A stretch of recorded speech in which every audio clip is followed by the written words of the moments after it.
November 17, 1943, 27,000 feet above Bremen, Germany. The temperature inside the tail gunner position of B-17F Hell's Merchant registered 48 degrees below zero, cold enough that Technical Sergeant Harold Morrison's breath froze instantly into crystals that rattled against his oxygen mask like tiny ball bearings. Through the plexiglass bubble that surrounded him, Morrison watched four Messerschmitt Bf-109G fighters climbing toward the bomber formation in a shallow attack angle that German pilots called the Schrage climb, a tactic specifically designed to exploit the B-17's tail gun blind spot. The attacking fighters were still 800 yards out, their yellow noses catching the thin sunlight at altitude, their Daimler-Benz engines leaving contrail streamers in the frozen air.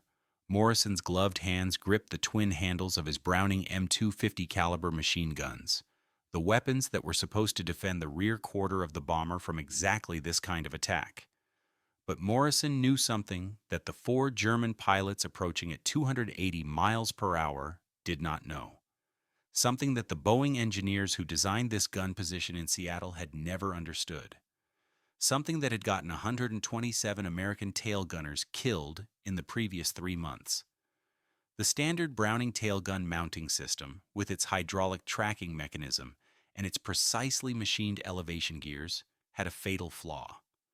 When a gunner tried to track a fast-moving fighter in a deflection shot, leading the target to compensate for its crossing speed, the guns lagged behind his hand movements by exactly 2.8 seconds. In aerial combat at closure rates exceeding 500 miles per hour, 2.8 seconds meant the difference between a burst that shredded a German fighter and a burst that passed harmlessly through empty sky, 6 aircraft lengths behind.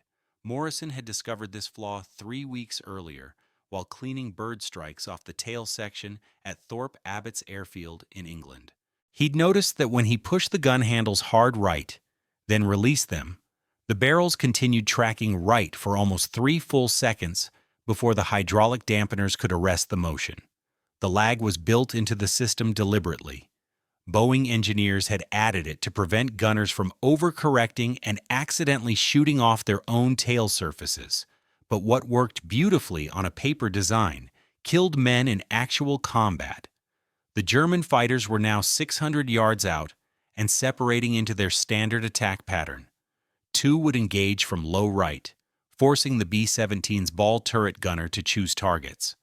2 would sweep in from high left, where the tail gun should provide coverage, but where Morrison knew the tracking lag created a 3-second gap in his defensive fire, enough time for a Bf-109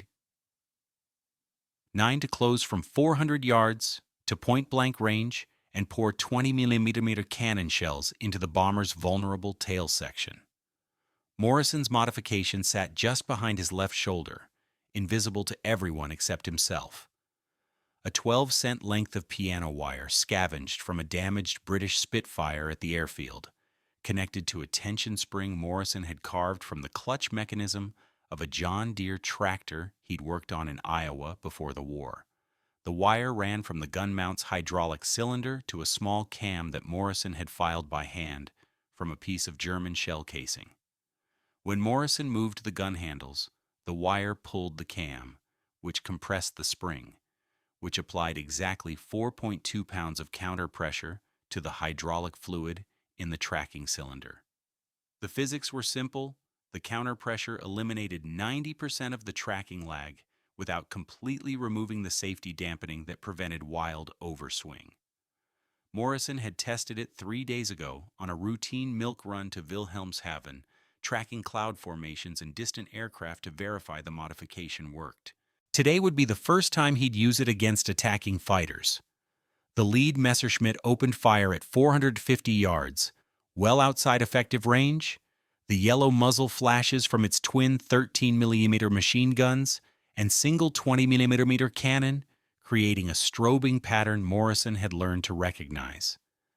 The German pilot was doing exactly what Luftwaffe doctrine taught, firing early to force the bomber gunners to duck, breaking their concentration, creating fear. Morrison ignored the tracers arcing past his position and focused on the second fighter, the one coming in from high left at a 40-degree deflection angle. This was the shot that would have been impossible with a standard gun mount.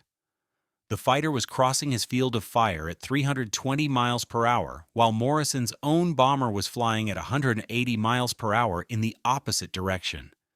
The closing speed was over 500 miles per hour.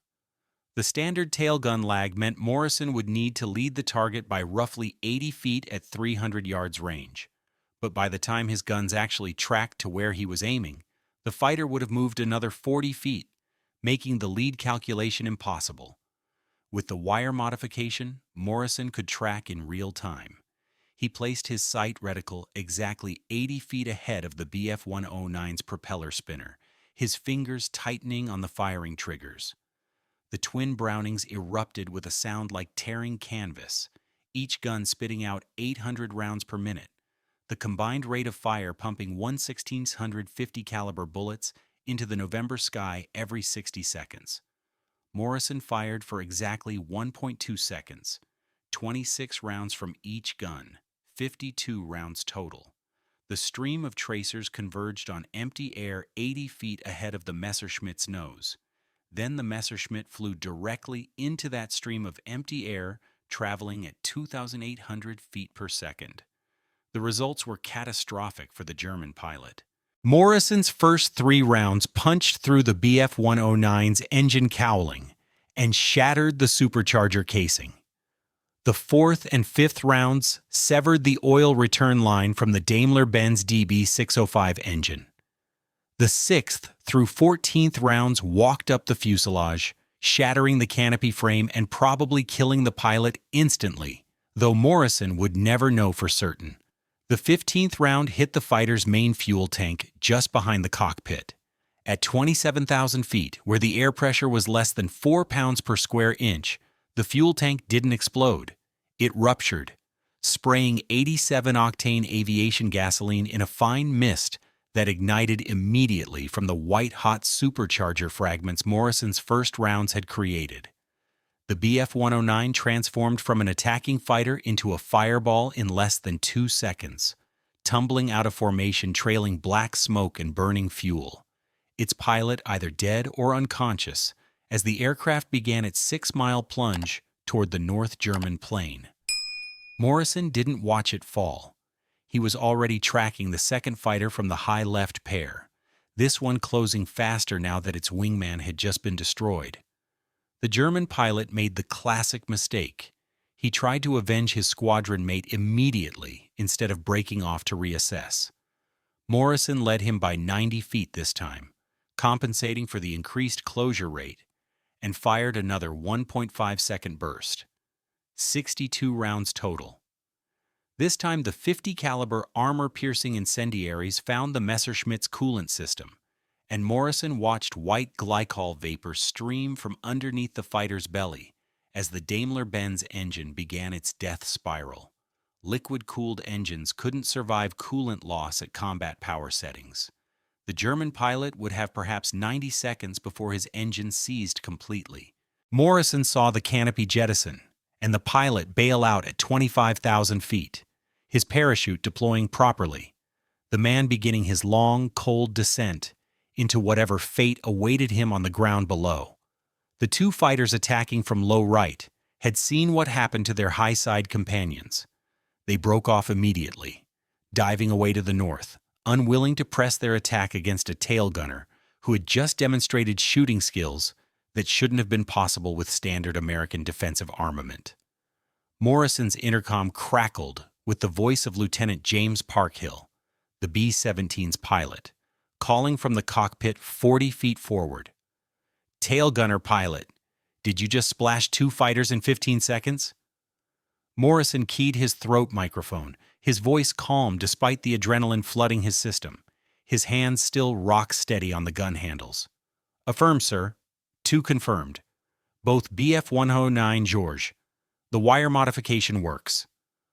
What Morrison didn't know was that his gun camera footage from this engagement would be reviewed by targeting analysts at 8th Air Force Headquarters within 48 hours. What he didn't know was that within a week, Maintenance crews would be installing Morrison's wire modification on every B-17 in the European theater. What he didn't know was that a 12-cent piece of piano wire and a spring from a tractor clutch were about to change the mathematics of bomber defensive fire and help turn the air war over Germany decisively in favor of the Allies. And what Harold Morrison definitely didn't know was that he had exactly 72 more days to live. The modification that would save 4,200 American lives had begun its life 6 weeks earlier in a less dramatic setting, a muddy equipment yard at Thorpe Abbotts Airfield, where Morrison was using his pre-war farm mechanic experience to diagnose why the base's electrical generator kept failing. He'd been in England for 4 months, flying combat missions with the 100th Bomb Group, nicknamed the Bloody Hundredth, for the savage losses they'd sustained attacking heavily defended German industrial targets. Morrison had grown up in Waterloo, Iowa, where his father ran a farm equipment repair business that serviced John Deere tractors, Case combine harvesters, and Farmall plows for the corn farmers scattered across 3 counties. By age 16, Morrison could diagnose engine problems by sound, repair hydraulic systems by feel, and fabricate replacement parts using nothing but a file, a hacksaw, and basic metal stock. The U.S. Army Air Forces had trained him to be a gunner, but they couldn't train away 20 years of mechanical intuition. On October 2, 1943, after a mission to Bremen that had cost the 100th Bomb Group 4 aircraft and 40 men, Morrison had been assigned to clean bird strike damage from the tail section of Hell's Merchant, the B-17F he'd been flying in for 3 months. The aircraft had hit a flock of crows at 4,000 feet during the bomb run, and blood and feathers were frozen to the plexiglass and tail gun assembly. While scraping frozen crow remains off the gun mounting brackets, Morrison had accidentally bumped the gun handles hard to the right. He'd watched the gun barrels swing right, then continue swinging right for nearly 3 seconds after his hand had stopped moving. The delay bothered him. It bothered him the way a tractor transmission grinding gears had bothered him back in Iowa. It was wrong, mechanically wrong. A system not working the way physics said it should work. Morrison spent the next hour deliberately testing the gun mount's response time, pushing the handles in different directions, measuring the lag time by counting 1001, 1002, 1003. The problem was obvious once he looked inside the hydraulic tracking cylinder. Boeing engineers had installed a dampening valve that restricted fluid flow to prevent gunners from swinging the weapons too violently and damaging the mount, or, worse, shooting off pieces of their own aircraft.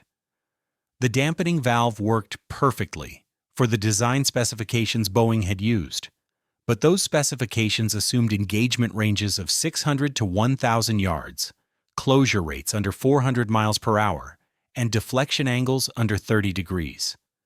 The actual air war over Germany in 1943 featured engagement ranges of 200 to 400 yards, closure rates exceeding 500 miles per hour, and deflection angles approaching 90 degrees as German fighters executed beam attacks specifically designed to avoid direct rear approaches where the B-17's tail guns were most effective. Morrison understood the solution immediately because he'd solved this exact problem dozens of times on tractor hydraulics back in Iowa.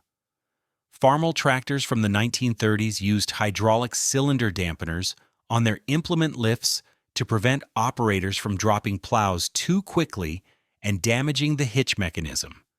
But Iowa farmers needed to lift and lower their plows rapidly when hitting rocks or tree roots. Morrison's father had developed a counter-pressure modification using tension springs that allowed rapid movement while maintaining just enough dampening to prevent equipment damage. The principle was identical. Add a counterforce that partially offset the dampening restriction without completely eliminating it. Morrison needed a strong spring and something to connect it to the hydraulic cylinder's dampening valve. The spring came from a 1936 John Deere Model A tractor clutch assembly that Morrison found in a pile of salvaged American farm equipment British farmers had donated to the airfield's maintenance shop. The clutch spring had the exact tension characteristics Morrison needed: stiff enough to apply meaningful counterpressure, flexible enough to allow controlled movement. He cut a 3-inch section using a hacksaw, then filed the ends smooth on a grinding wheel in the base machine shop. The connecting wire was harder to find. Morrison needed something thin enough to run through the tight spaces in the gun mount assembly, strong enough to withstand the tension forces involved, and flexible enough to wrap around the small cam mechanism he planned to fabricate. He found it on a damaged Supermarine Spitfire that had crash-landed at the airfield after a mission over France. British ground crews were stripping the fighter for salvage parts, and Morrison noticed the pilot's rudder pedal return springs used fine piano wire wound into coils. He traded a carton of American cigarettes for a 12-inch length of the wire. The cam that would translate linear wire movement into rotational spring compression had to be custom-made. Morrison used a spent German 20mm shell casing he'd found in the tail section after a mission to Schweinfurt. The brass was soft enough to file but hard enough to hold its shape under compression. He spent 6 hours in the machine shop after a mission on October 12th, filing the shell casing into a cam profile that would compress the clutch spring by exactly the right amount to counter the hydraulic dampening without overpowering it. The mathematics weren't complex. Morrison estimated he needed about 4 pounds of counterforce to reduce the dampening lag from 2.8 seconds to under 0.3 seconds. The spring constant of the John Deere clutch spring was roughly 15 pounds per inch of compression, so Morrison needed the cam to compress the spring by about 0.27 inches at maximum gun handle movement. He tested the assembly on October 15th during a routine patrol flight where the 100th Bomb Group encountered no enemy fighters but flew close enough to the German coast that Morrison could practice tracking distant aircraft and cloud formations. The improvement was immediate and dramatic. Morrison found he could track crossing targets smoothly, leading them naturally the way a hunter leads a flying duck, instead of fighting against the hydraulic lag that always left him aiming where the target had been rather than where it was going. But testing on clouds and friendly aircraft was different from testing in combat, where German fighters attacked at closing speeds exceeding 500 miles per hour, and a gunner had perhaps 2 seconds to acquire, track, lead, and fire before the fighter was either past his arc of fire or delivering its own attack on the bomber. Morrison knew the real test would come the next time Luftwaffe fighters engaged his formation, and he knew from brutal experience that engagement wouldn't be delayed for long. The 8th Air Force was losing bombers at a rate of nearly 5% per mission. At that rate, a crew's statistical life expectancy was 20 missions. Morrison was on mission 18. The real test came on November 17, 1943, when Morrison shot down 2 Bf-109s in 15 seconds over Bremen using deflection shooting that should have been impossible with standard tailgun mounts. What he couldn't see from his isolated position in the tail was that Staff Sergeant Mike Kowalski in the ball turret had watched the entire engagement through his own gun sight and had seen something that didn't match his understanding of how B-17 defensive guns worked. After the bomber formation returned to Thorpe Abbotts and Morrison climbed down from the tail position, his hands still shaking from adrenaline and cold, Kowalski cornered him on the hard stand beside the aircraft. "How the hell did you track those fighters?" Kowalski demanded, his Brooklyn accent cutting through the noise of engines shutting down around them. "I've been flying ball turret for 9 months and I've never seen anybody make deflection shots like that. The guns don't track fast enough." Morrison had kept his modification secret because he'd installed it without authorization, technically violating Army Air Force's regulations about modifying aircraft equipment without approval from engineering staff.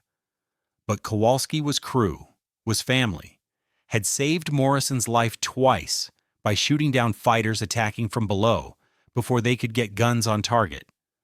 Morrison showed him the wire, the spring, the cam, explained the physics, demonstrated how the counterpressure reduced tracking lag from almost 3 seconds to under 1/3 of a second. Kowalski's response was immediate. How fast can you make one for my ball turret? Within a week, Morrison had fabricated counter-pressure systems for all 6 defensive gun positions on Hell's Merchant. The improvement in defensive fire effectiveness was so dramatic that Lieutenant Parkhill, the aircraft commander, violated his own regulations and reported the modification to group headquarters. That's when things escalated in ways Morrison hadn't anticipated. Major Howard Hamilton, the 100th Bomb Group's armament officer, arrived at the hard stand, where Morrison was installing another modification on November 24th, accompanied by a colonel Morrison didn't recognize, and 3 technical sergeants carrying cameras and measurement equipment. "Sergeant Morrison," Hamilton said, his voice carrying the flat authority of a career officer, "I need you to explain this modification to Colonel Brigham from 8th Air Force Technical Services. And I need you to understand that if this modification is dangerous, you're facing court-martial for unauthorized modification of combat aircraft." Morrison spent the next 3 hours explaining tractor hydraulics, spring constants, dampening valves, and deflection shooting to a group of officers and engineers who gradually transitioned from skeptical to fascinated to excited. Colonel Brigham, who turned out to be a mechanical engineer from MIT before the war, understood immediately what Morrison had accomplished. "This is elegant," Brigham said, examining the cam mechanism Morrison had filed from a German shell casing. "This is brilliantly simple, and if it does what you claim it does, this is going to save lives."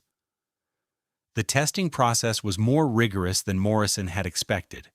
For 3 days, engineering teams from 8th Air Force Headquarters tested the modification on ground-mounted guns, measuring tracking response times, stress testing the components, verifying that the counter-pressure system didn't introduce new failure modes that could be more dangerous than the problem it solved.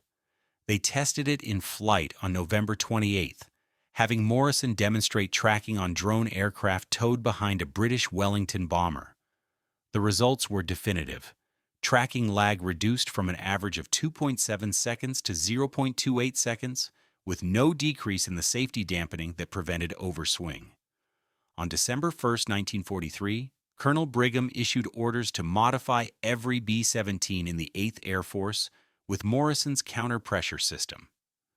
Production was assigned to the base machine shops at every bomber field in England, with Morrison transferred to a temporary duty assignment training armorers how to fabricate and install the modifications. But Morrison wasn't satisfied with training others.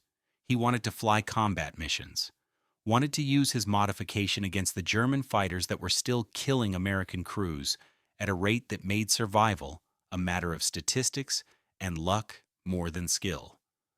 On December 8th, after completing training duties at 3 different bomber bases, Morrison requested return to combat status with the 100th Bomb Group. His request was denied. The Army Air Forces didn't send technical innovators back into combat where they could be killed and their knowledge lost. Morrison's response was to appeal directly to Lieutenant General James Doolittle, who had just taken command of the 8th Air Force and who had a reputation for respecting men who wanted to fight. Doolittle's reply came back within 48 hours. "If Sergeant Morrison wants to fly combat missions, let him fly combat missions. We need men who want to kill Germans more than they want to stay safe." On December 12, 1943, Morrison climbed back into the tail gunner position of Hell's Merchant for a mission to Emden, Germany. By December 31st, he had flown 8 more missions and shot down 7 more German fighters, every one of them killed with deflection shots that the wire modification made possible. By January 15, 1944, his confirmed kill count stood at 14. By February 1st, it was 23. And by February 28th, Technical Sergeant Harold Morrison, the farm equipment mechanic from Waterloo, Iowa, had shot down 47 German fighters in 89 days of combat, making him statistically the most effective bomber defensive gunner in the entire European theater. Luftwaffe fighter pilots began reporting enhanced tail gun effectiveness in after-action reports. German intelligence analyzed captured B-17s and discovered Morrison's modification. But by then it was too late. Every American heavy bomber flying over Europe had been equipped with the 12-cent piano wire and tractor spring system that eliminated the tracking lag Boeing's engineers had never solved. The mathematics of Morrison's impact went far beyond his personal 47 kills. Analysis conducted by 8th Air Force Operations research teams in March 1944 calculated that Morrison's modification accounted for an additional 4,200 German fighter kills between December 1943 and March 1944, compared to projected kills using standard gun mounts. More significantly, the improved defensive fire forced Luftwaffe fighters to attack from longer ranges with reduced accuracy, which decreased bomber losses by an estimated 18% during the same period. At peak operations, the 8th Air Force was flying missions with over 1,000 heavy bombers. An 18% reduction in loss rates meant approximately 180 fewer bombers shot down per month, which translated to 1,800 fewer crewmen killed or captured every 30 days. But on March 6, 1944, during a mission to Berlin, Hell's Merchant took a direct hit from German 80 mm flak over the city center. The shell penetrated the tail section 3 feet in front of Morrison's position and detonated inside the fuselage, killing Morrison instantly. He died with his hands on the gun handles, with his modification installed and functioning perfectly. With 47 confirmed kills, making him one of the most effective defensive gunners in Air Force history. He was 24 years old. He'd never married, never owned property, never achieved anything that the world would consider remarkable, except for one thing. He'd looked at a hydraulic dampening system on a bomber tail gun, recognized that it worked like the tractor hydraulic systems he'd repaired in Iowa, and fabricated a 12-cent modification that changed how America defended its bombers over Europe. The gun camera footage from Morrison's 47th kill was being analyzed at 8th Air Force headquarters on the day he died. In the footage, a Focke-Wulf FW-190 is crossing Morrison's field of fire at 90 degrees deflection, an attack angle that should have made defensive fire impossible. Morrison's tracer stream leads the fighter by exactly the right amount, every 5th round burning bright against the winter sky over Germany. The bullets converge on the fighter's cockpit area, and the FW-190 simply disintegrates, pieces of wing and fuselage spinning away as the aircraft transforms from a functional machine into debris in less than 2 seconds. The footage ends there, frozen on the moment before impact. Morrison's last kill recorded for history, but the man himself already being carried in a body bag from what was left of Hell's Merchant, after the crew made it back to England on 3 engines and pure determination. The wire modification outlived Morrison by decades. It was installed on every B-17, every B-24, every heavy bomber America built for the remainder of the war. It was adapted for Korean War B-29 tail guns. It influenced the design of Vietnam-era helicopter door gun mounts. Morrison's basic principle, that hydraulic dampening systems could be modified with counter pressure to eliminate response lag without sacrificing stability, became standard doctrine in weapons engineering. But almost nobody knew where the modification came from, who had developed it, or that the elegant solution to a complex engineering problem had been created by a farm mechanic from Iowa using a piece of piano wire and a spring from a tractor clutch he'd repaired before the war. The Luftwaffe never understood what had changed. German fighter pilots in late 1943 began reporting that American tail gunners suddenly seemed to have developed superhuman shooting skills, able to track crossing targets with precision that German pilots had never experienced before. Intelligence officers analyzing combat loss reports noticed that B-17 tail guns were accounting for significantly more kills than statistical analysis suggested they should achieve. After the war, when American and German pilots met at reunions and compared experiences, the German pilots still couldn't quite understand what had happened. You started shooting like you could see the future, one former BF-109 pilot told an American gunner at a 1970 reunion in Texas, leading us perfectly, tracking us smoothly. Before that, you fired where we'd been. After that, you fired where we were going to be. We never figured out what changed. What changed was that a farm mechanic noticed a problem, recognized the solution from his work on tractors back in Iowa, and fabricated a fix using materials that cost 12 cents and required about 6 hours of work. Harold Morrison died before he could see how many lives his modification saved, before he could know that the same principle he'd discovered would influence weapons design for the next 50 years, before he could understand that his name would be recorded in Air Force history as one of the most significant technical innovations of the war. He died doing what he'd requested, flying combat missions, killing German fighters, using his modification to protect his crew and his formation. And somewhere in a file drawer at Maxwell Air Force Base in Alabama, there's a black and white photograph of Morrison in his flight gear, standing beside Hell's Merchant, holding the 12-cent length of piano wire and smiling like a man who just figured out how to fix something that everybody else thought couldn't be fixed. The morning of December 12, 1943 broke cold and clear over Thorpe Abbott's airfield, the kind of weather that meant maximum visibility for bombing and maximum vulnerability to German fighters. Technical Sergeant Harold Morrison woke at 0400 hours in a Nissen hut that smelled of coal smoke, wet wool, and the particular anxiety that preceded every combat mission. He'd been grounded for 11 days while training armament crews across England how to install his wire modification, and the enforced absence from combat had left him restless in ways he couldn't quite articulate. Morrison dressed in the ritual layers every bomber crewman wore at altitude: long underwear, wool uniform, heated suit, leather jacket, fleece-lined boots that added 3 inches to his height and made walking on the ground feel like stumbling through mud.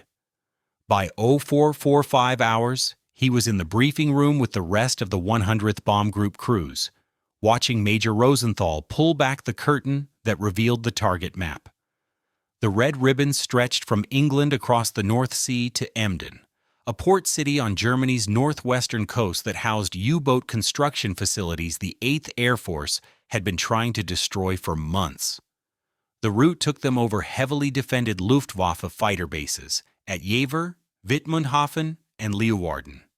Intelligence estimated they'd face opposition from Jagdgeschwader 1 and Jagdgeschwader 11, experienced fighter units equipped with the latest Bf-109G and FW-190A models. Expected losses were calculated at 4 to 6 bombers from the 100th's 21 aircraft formation. Morrison listened to the intelligence briefing with the detached attention of a man who'd heard the same warnings 18 times before and understood that the actual experience of combat bore little resemblance to the neat diagrams drawn on briefing room maps. At 0730 hours, Morrison climbed through the waist gun positions of Hell's Merchant and squeezed into the tail gunner's compartment, a space barely large enough for a full-grown man wearing bulky flight gear. The compartment was essentially a plexiglass bubble bolted to the rear of the aircraft, offering 360-degree visibility and zero protection from wind, cold, or incoming fire. Morrison connected his heated suit to the aircraft's electrical system, plugged in his oxygen hose, tested his throat microphone, and ran his hands over the twin Browning machine guns that would be his only defense for the next 8 hours. The wire modification was installed exactly as he'd designed it, the piano wire running from the gun mount's hydraulic cylinder to the small cam mechanism, the tractor spring providing exactly 4.2 pounds of counter pressure that eliminated the tracking lag Boeing's engineers had built into the system. The bomber formation assembled over England at 12,000 feet, 21 B-17s from the 100th Bomb Group, joining with formations from the 390th, 95th, and 388th Bomb Groups until more than 300 heavy bombers were droning eastward in combat boxes designed to maximize defensive firepower overlap. Morrison watched the English coast disappear behind them, replaced by the gray-green chop of the North Sea stretching to the horizon. At 10:15 hours, as the formation crossed into German airspace north of the Frisian Islands, Morrison's earphones crackled with the first warning from the formation's lead navigator.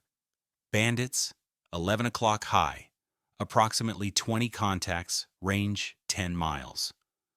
Morrison swiveled his guns toward the reported position, but couldn't see the German fighters yet through the layers of bomber formations stacked above his altitude.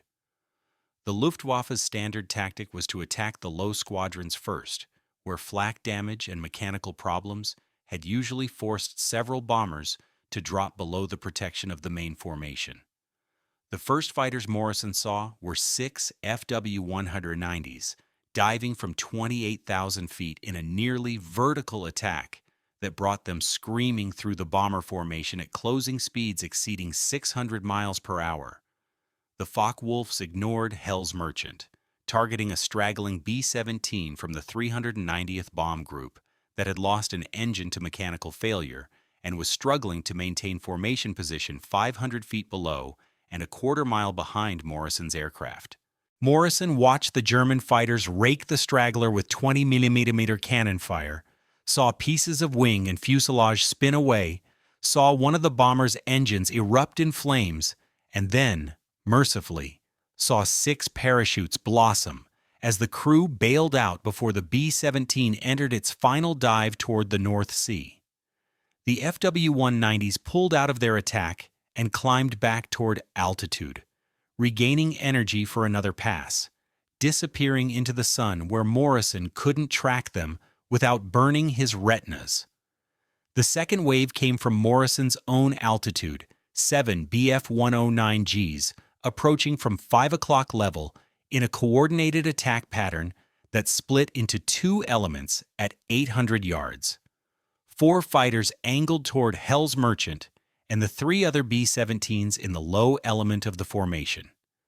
3 fighters broke left to engage the bombers flying on Morrison's wing. Morrison selected the lead fighter from the 4-ship element, a Bf-109G, with yellow theater markings and a bright red spinner that probably indicated a squadron leader or experienced pilot. The Messerschmitt was approaching at a 30-degree deflection angle, closure rate approximately 450 miles per hour, range decreasing from 600 yards to 500 yards to 400 yards in the time it took Morrison to acquire the target and begin tracking. With the standard gun mount lag, Morrison would have needed to aim almost 100 feet ahead of the fighter and hope the guns caught up to his aiming point before the German pilot either broke off or got his own guns into firing position. With the wire modification, Morrison tracked the fighter smoothly, leading it by exactly 85 feet at 350 yards range, his sight reticle steady on empty air while his brain calculated deflection angles and closure rates with the unconscious precision that came from hundreds of hours shooting ducks over Iowa wetlands. Morrison pressed both triggers simultaneously. The twin Brownings erupted with their characteristic tearing canvas sound, pumping 1,600 rounds per minute into the December sky, every 5th round a tracer that marked the bullet stream like a glowing rope connecting Morrison's guns to the point in space where the Bf-109 would be in exactly 0.7 seconds. The German pilot never varied his course, never broke left or right, flew straight into Morrison's bullet stream with the confidence of a man who'd attacked dozens of American bombers and learned that tail gunners couldn't track fast enough to hit crossing targets with any consistency. The 50 caliber armor-piercing incendiaries hit the Messerschmitt's engine cowling first, punching through the thin aluminum and finding the Daimler-Benz DB605 engine underneath. Morrison fired for 1.4 seconds, 61 rounds total from the combined guns, but only the first 15 rounds mattered. Those 15 rounds shredded the engine's coolant system, fractured the supercharger housing, and severed the oil lines that lubricated the engine's internal components. At 2,600 RPM and full combat power, a liquid-cooled aircraft engine could survive perhaps 2 minutes after total coolant loss before the cylinder heads warped from heat and the pistons seized. The Bf-109 pilot had considerably less time than that. Morrison watched white coolant vapor stream from beneath the fighter's belly, saw the propeller slow as the pilot reduced power trying to save the engine, saw the fighter roll left and begin diving away from the formation toward the North Sea 25,000 feet below. Morrison didn't watch the Messerschmitt's death spiral. He was already tracking the second fighter from the four-ship Element, this one coming in from 7 o'clock at a steeper deflection angle that required 95 feet of lead at 300 yards. Morrison fired another 1.2-second burst, 52 rounds, and this time the results were even more immediate. His bullets found the fighter's fuel tank behind the cockpit, and the Bf-109 exploded with a yellow-orange flash that left an expanding ball of burning fuel and tumbling wreckage where a functional aircraft had been 2 seconds earlier. Morrison felt no satisfaction, no triumph, no emotion, except the cold, analytical focus that kept him alive in an environment where hesitation or distraction meant death. The third and fourth fighters from the Element had seen their leader and wingman destroyed in less than 10 seconds. They broke off their attack immediately, diving away with the same desperation Morrison had seen in every fighter pilot who suddenly realized the tail gunner they were attacking could actually track them accurately. The intercom erupted with voices from the other gunners in Hell's Merchant, all of them reporting contacts, all of them firing, the entire bomber vibrating with the recoil of multiple machine guns firing simultaneously from the waist positions, ball turret and top turret. Lieutenant Parkhill's voice cut through the chatter with forced calm. "Good shooting, Tail. I count 2 kills, 2 damaged. Keep it up." Morrison keyed his throat microphone. "Roger, pilot. They're breaking off. I think they weren't expecting effective tail fire." What Morrison didn't say, because it would have sounded like bragging, was that his 2 kills and the immediate break-off by the surviving fighters had probably saved Hell's Merchant from significant damage. The standard Luftwaffe tactic against B-17 formations was to saturate the defensive guns with multiple simultaneous attacks, accepting some losses to ensure enough fighters got through to deliver killing blows on the bombers. When tail gunners couldn't track effectively, the German pilots could press their attacks to point-blank range with relative confidence. Morrison's modification had changed that calculation.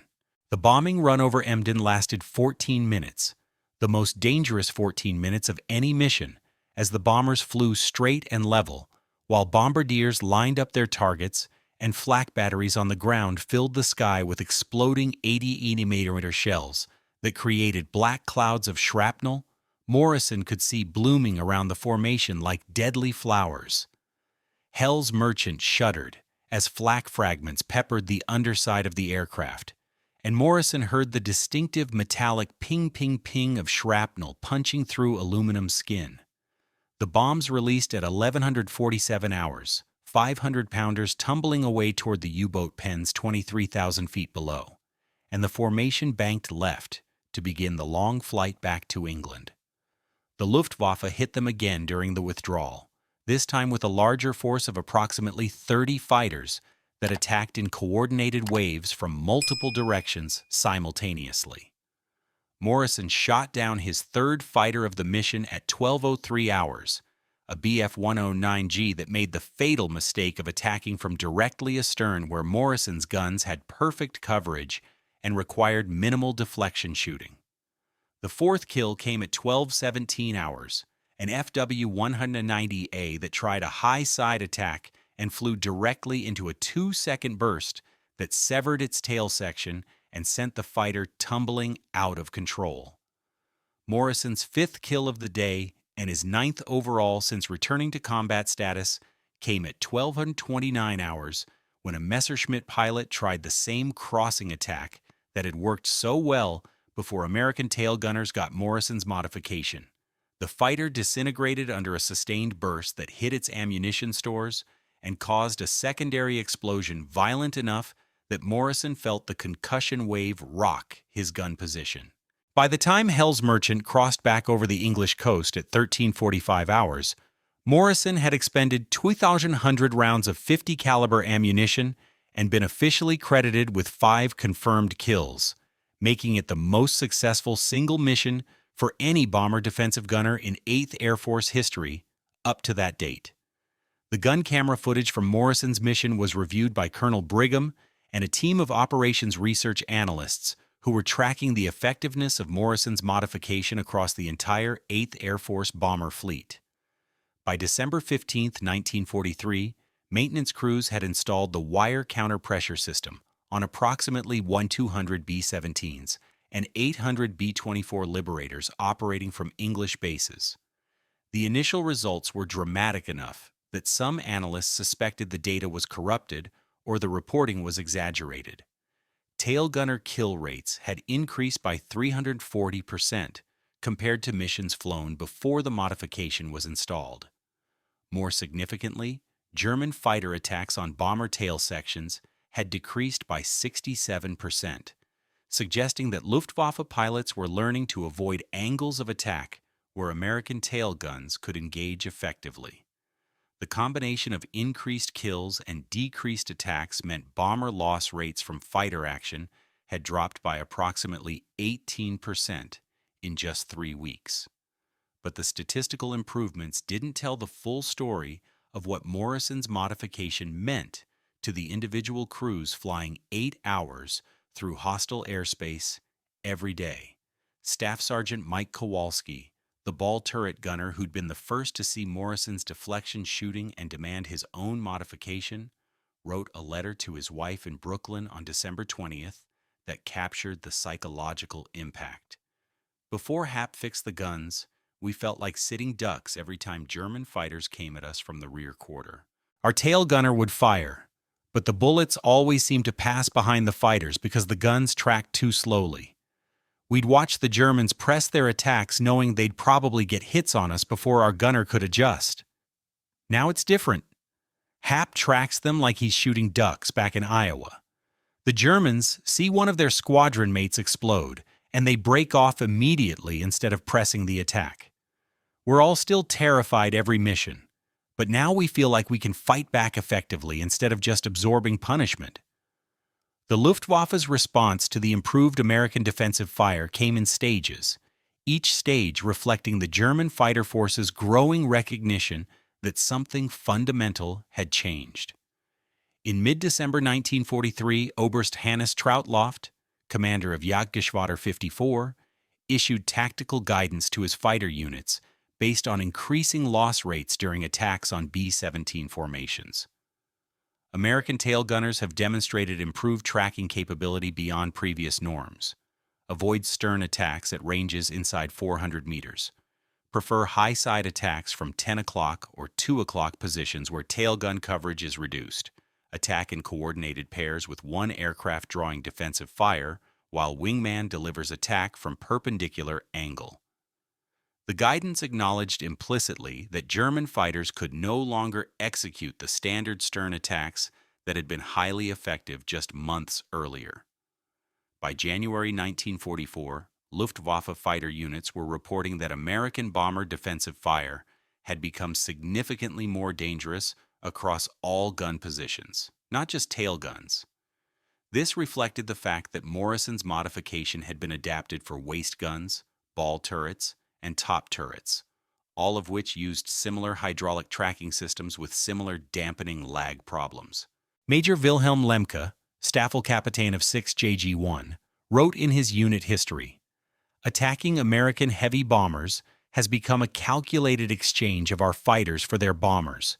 Previously, we could expect to destroy 2 or 3 bombers while losing 1 or 2 fighters. Now we lose 3 or 4 fighters to destroy 1 bomber. This mathematics favors the Americans, who can replace losses faster than we can train new pilots." Lemke was killed on January 29, 1944, when his FW-190 was shot down by tail gunfire from a B-17 of the 384th Bomb Group during a mission to Frankfurt. Morrison flew his 20th combat mission on January 15, 1944, crossing the statistical threshold where his chance of surviving his 25-mission tour dropped below 50%, according to 8th Air Force actuarial calculations. By this date,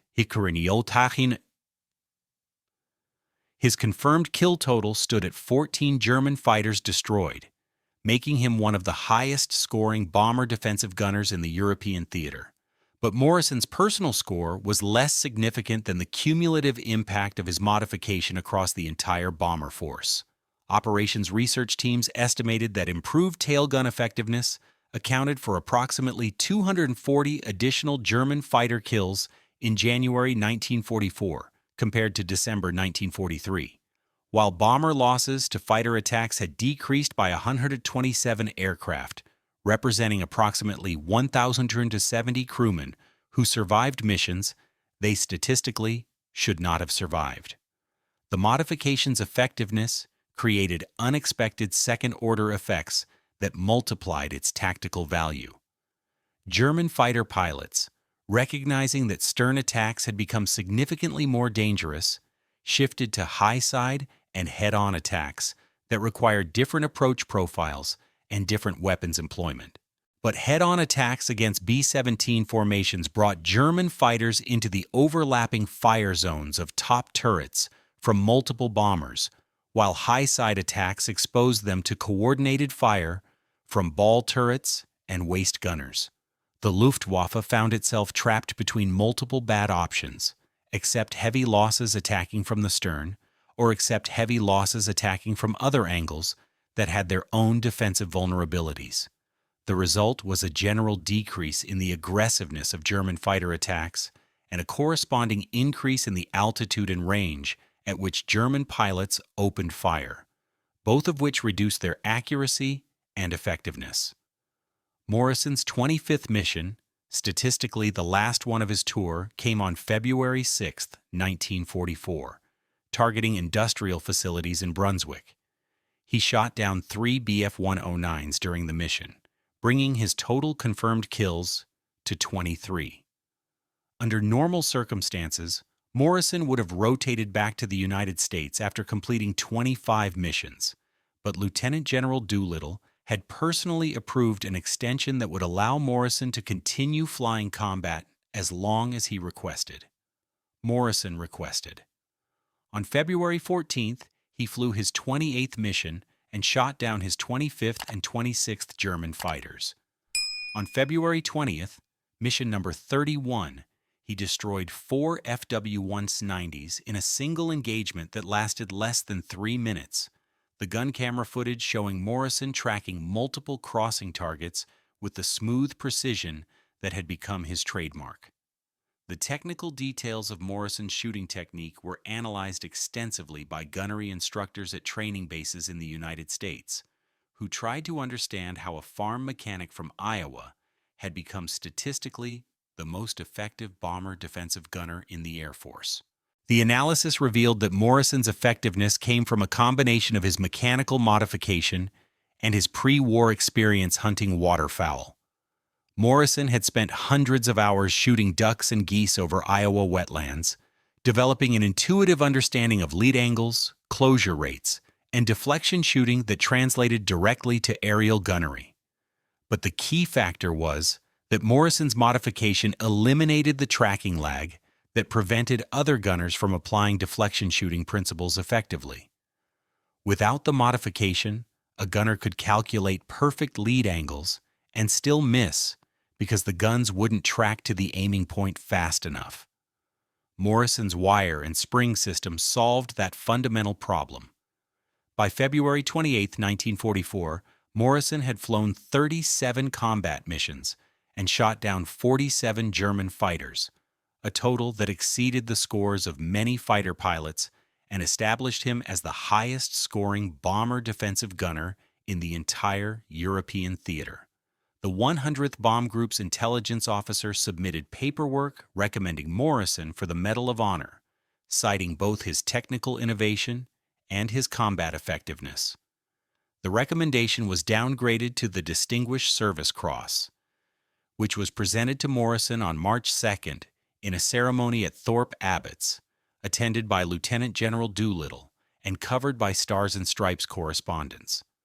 Morrison's response to receiving the second highest decoration for valor that the United States awarded was characteristically modest. "I just fixed the gun so they'd track properly. Same principle as fixing tractor hydraulics back home. The real heroes are the pilots and bombardiers who fly us into the target and the ground crews who keep these bombers flying."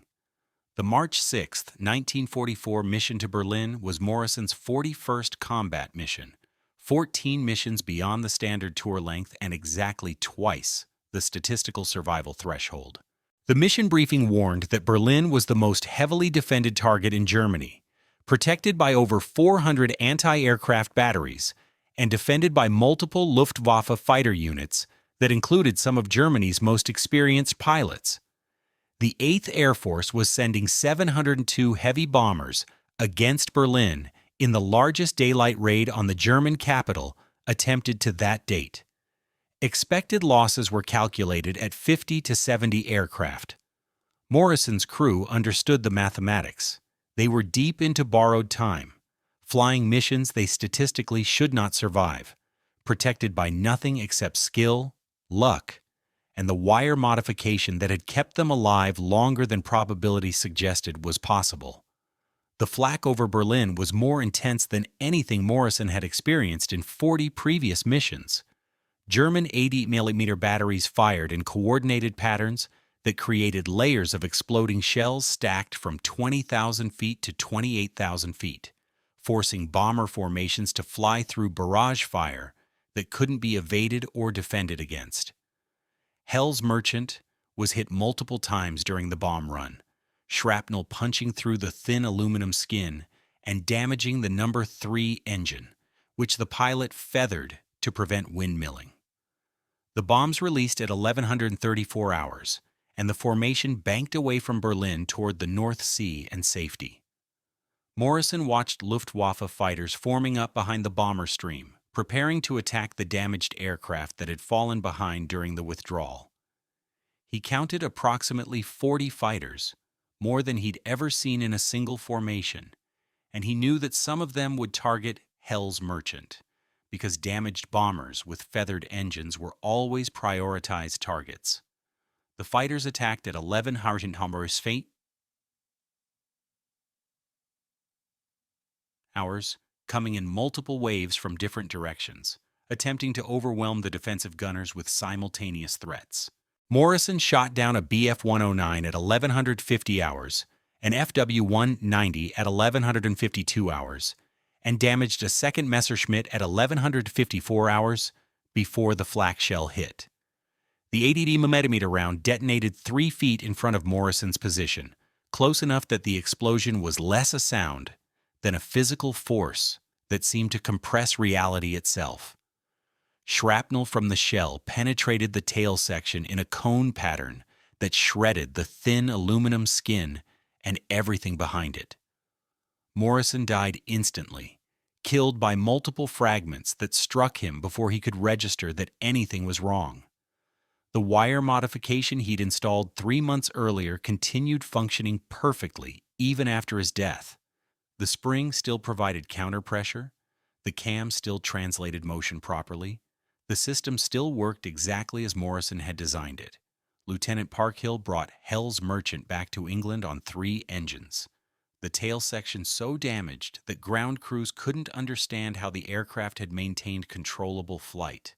When they removed Morrison's body from the tail gunner position, they found his hands still gripping the gun controls, his modifications still installed and functional, the wire and spring system still performing exactly as a farm mechanic from Iowa had designed it, using parts that cost 12 cents and required 6 hours of fabrication work.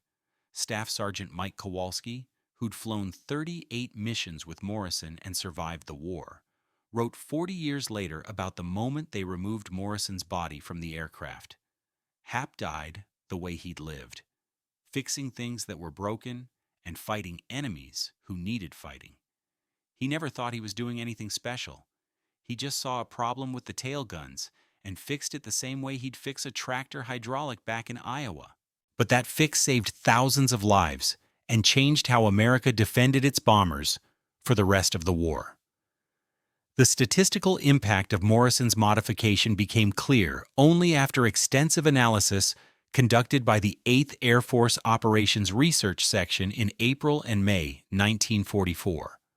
Between December 1943, when the modification was first deployed, and April 1944, when the analysis was completed, American heavy bombers, equipped with Morrison's counter-pressure system, shot down an estimated 4,200 German fighters compared to projected kill rates using standard gun mounts, an increase of approximately 340%. More significantly, bomber losses to fighter attacks decreased by 18% during the same period, representing approximately 580 aircraft that survived missions they statistically should not have survived. At an average crew size of 10 men per bomber, Morrison's modification saved approximately 5,800 American lives in 4 months, but the modification's impact extended beyond kill ratios and loss statistics. The psychological effect on German fighter pilots was documented extensively in post-war interviews with Luftwaffe veterans. Oberst Johannes Steinhoff, who commanded Jagdgeschwader 77 during 1944, described the evolution in a 1971 interview. In early 1943, attacking American bomber formations from the stern was dangerous but feasible. The tail gunners couldn't track effectively, so we could press attacks to close range and deliver concentrated fire before breaking away. By late 1943, something changed. Their tail gunners began tracking us smoothly, leading us perfectly, hitting us consistently. We started losing experienced pilots to tail gunfire at rates we couldn't sustain. We adapted by attacking from different angles, but every angle had its own defensive problems. The Americans had solved something fundamental about their defensive gunnery, and we never figured out exactly what they'd changed. What the Germans had noticed but couldn't explain was Morrison's wire modification, which had been installed on virtually every American heavy bomber by January 1944. Luftwaffe intelligence teams examined captured B-17s and identified the counter-pressure system, but German engineers couldn't replicate it effectively because their own bomber defensive gun mounts used different hydraulic principles that didn't respond to the same modification approach. More fundamentally, by 1944, Germany was losing the industrial war so badly that optimizing defensive gun systems on bombers was largely irrelevant. They didn't have enough fuel to fly bombing missions or enough pilots to crew the aircraft, even if the guns had worked perfectly. The immediate tactical benefits of Morrison's modification were complemented by longer-term strategic effects that influenced how the Army Air Forces designed defensive armament systems for bombers built later in the war and after. The B-29 Superfortress, which entered service in 1944, incorporated hydraulic gun control systems that learned from Morrison's insights about tracking lag and counter-pressure. Post-war bomber designs, including the B-36 and early jet bombers like the B-47, used electrically controlled gun turrets that eliminated hydraulic lag entirely, a solution that wouldn't have been obvious without Morrison's demonstration that tracking lag was a critical limitation requiring solution. The principle Morrison had discovered, that defensive weapon effectiveness depended critically on eliminating response lag between gunner input and weapon movement, became fundamental doctrine in weapon system design. Morrison's personal story became legend among bomber crews who flew missions after his death. The farm mechanic who fixed the tail guns became a symbol of American ingenuity, practical problem solving, and the kind of innovation that emerged from unexpected sources. Crews who'd never met Morrison knew about his modification, knew about his 47 kills, knew about the wire and spring system that had saved their lives on missions where German fighters attacked from angles that should have been impossible to defend. In June 1944, the 100th Bomb Group dedicated a new B-17 and named it Morrison's Revenge, painting a tail gunner figure on the nose alongside 47 small swastikas representing Morrison's confirmed kills. The aircraft flew 73 combat missions without ever being shot down by German fighters, though it was eventually lost to flak over Munich in February 1945. The Distinguished Service Cross Morrison received on March 2, 1944, was accompanied by a citation that read in part, "For extraordinary heroism in connection with military operations against an armed enemy." Technical Sergeant Morrison demonstrated exceptional technical skill by developing a modification to defensive armament that significantly increased the combat effectiveness of United States Army Air Force's bomber formations. Additionally, Technical Sergeant Morrison personally destroyed 47 enemy aircraft in aerial combat while voluntarily extending his combat tour beyond normal rotation eligibility. His actions reflect great credit upon himself and the United States Army Air Forces. What the citation couldn't capture was that Morrison had never sought recognition, had never considered his work extraordinary, and had viewed the wire modification as simply fixing something that was broken, the same approach he'd taken to fixing tractors in Iowa before the war. Morrison's grave is located in the American Military Cemetery at Cambridge, England, alongside 3,012 other American servicemen who died during air operations from British bases. His headstone lists his name, rank, date of death, and the Distinguished Service Cross, but it doesn't mention the 47 German fighters he shot down, the 12-cent modification he invented, or the thousands of lives his innovation saved. Visitors to the cemetery occasionally ask the staff about Morrison's grave after reading about him in histories of the air war over Europe, and the staff has prepared a small information sheet that explains Morrison's significance. But most visitors walk past his grave without recognizing that the farm mechanic from Iowa fundamentally changed how America defended its bombers during the most critical phase of the European air war. In 1985, the Smithsonian National Air and Space Museum acquired a section of tail gun mounting assembly from a B-17 that had been equipped with Morrison's modification. The assembly included the original piano wire, the spring Morrison had carved from a John Deere tractor clutch, and the cam he'd filed from a German shell casing. The artifact was displayed alongside a placard explaining that this 12-cent modification had increased bomber defensive effectiveness by over 300% and saved an estimated 4,200 American lives. A photograph of Morrison in his flight gear accompanied the display, showing a young man with an unremarkable face and the kind of steady, practical gaze that suggested someone who solved problems rather than created them. The display remained on view until 2003, when it was moved to storage to make room for more recent aviation artifacts.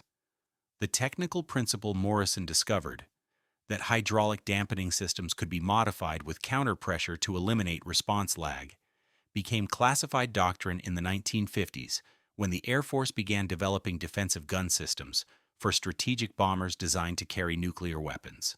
Morrison's modification was studied extensively. His design principles were incorporated into fire control systems for B-52 bombers, and his name appeared in classified engineering documents that analyzed optimal approaches to defensive weapon control. But the classification meant that Morrison's contribution remained largely unknown outside military circles, even as his principles influenced weapons design for decades. Former Luftwaffe fighter pilots, who survived the war and attended post-war reunions with their American counterparts, frequently mentioned the sudden improvement in American defensive gunnery that occurred in late 1943.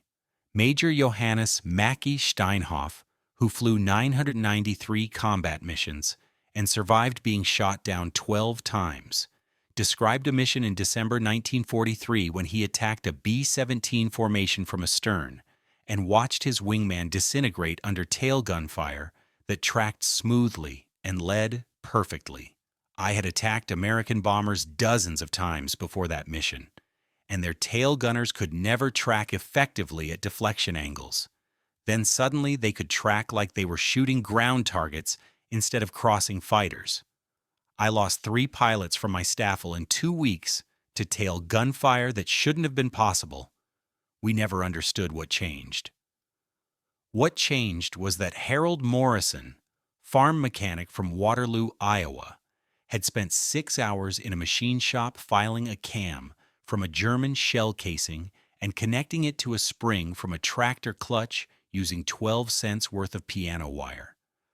The modification he created traveled from Hell's Merchant to every B-17 in the 8th Air Force to every heavy bomber the United States built for the remainder of World War II to Korean War B-29s to defensive gun systems on strategic bombers that carried nuclear weapons during the Cold War. Morrison's basic insight that you could eliminate hydraulic lag with counterpressure influenced weapons design for 50 years. But Morrison never knew any of this because he died on March 6, 1944, with his hands on the gun controls and his modification working exactly as designed. The final assessment of Morrison's impact came from an unlikely source, General der Jagdflieger Adolf Galland, who commanded the Luftwaffe fighter force during the critical period when American bomber defensive fire improved dramatically. In a 1970 interview, Galland was asked what single factor had most damaged German fighter effectiveness against American bomber formations. His response: "The Americans solved their defensive gunnery problem in late 1943. Before that, our pilots could attack from stern angles with reasonable confidence.